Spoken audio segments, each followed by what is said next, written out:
Namaskaram. You are listening to the Heart Space Health podcast, where we hold space for raw, real, and restorative conversations around healing, caregiving, and being human. And I am Sree Prathyusha Nanduru. Today, I want to talk about something motherhood taught me. Not through books, not through qualifications, not through life experience alone, but through watching my children. When I look at my children, I see something very beautiful. They are unfiltered, joyful, curious. They laugh when they want to laugh, cry when they want to cry, ask questions without hesitation, speak their minds without fear. And somewhere along the way, I started wondering what was I like at their age. And when I look back, I don't remember a carefree little girl. I remember a little girl who was mature beyond her age, responsible, adjusting, understanding, grateful, strong. A little girl who learned very early, very early, that life was not always simple. I grew up away from my parents because of some financial circumstances. My brother and I were separated. He stayed with one of our aunts, and I stayed with my grandparents and another aunt. I would only see my parents a few times a year. And before I go any further, I want to say this: I never felt unloved.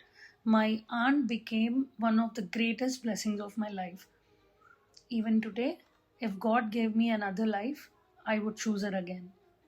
But as children, we don't just absorb love, right?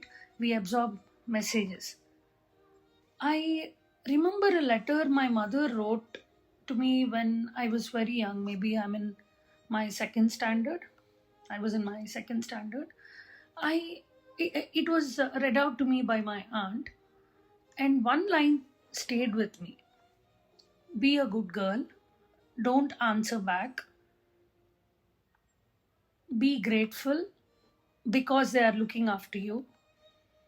Simple words, loving words, but somewhere a little girl interpreted them very differently. Don't trouble anyone, do not ask for too much, adjust, be grateful, bear it. And over time, I became very good at bearing things. When I had chronic asthma, I bore it. When painful boils started appearing as a teenager, I bore them too. People said it was because of heat or some climate change, that it would go away. So I accepted it. I didn't seek any help.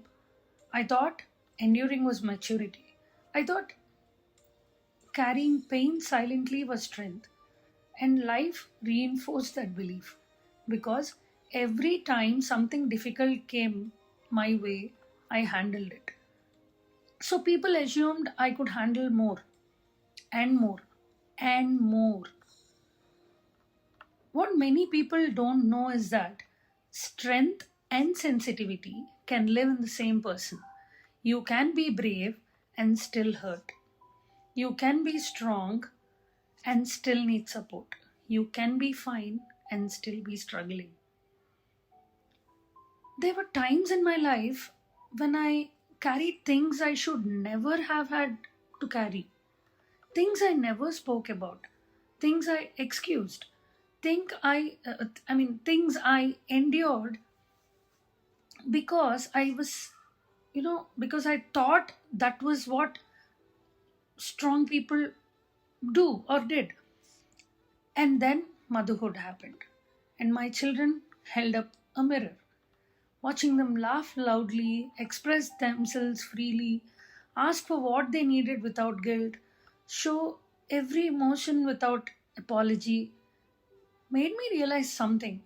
Children are not born carrying the weight of the world, they learn it. And Somewhere along my journey, I had learned that being good meant adjusting, being strong meant enduring, and asking for less made life easier for everyone else. For years, I thought that was maturity. Today, I see it very differently. Today, I think that little girl was carrying far more than she should have had to carry. And maybe that's what I want to leave you with today. If you have spent your life being the strong one, the responsible one, the one who always adjusts, the one who always says it's okay, pause. Pause for a moment and ask for yourself, who taught me that I had to carry everything alone? Because healing began for me when I realized something beautiful. Strength is not carrying everything. Strength is knowing when you deserve support too. And if you have been carrying all of this silently too, I hope this reminds you that you are not alone here. Namaskaram.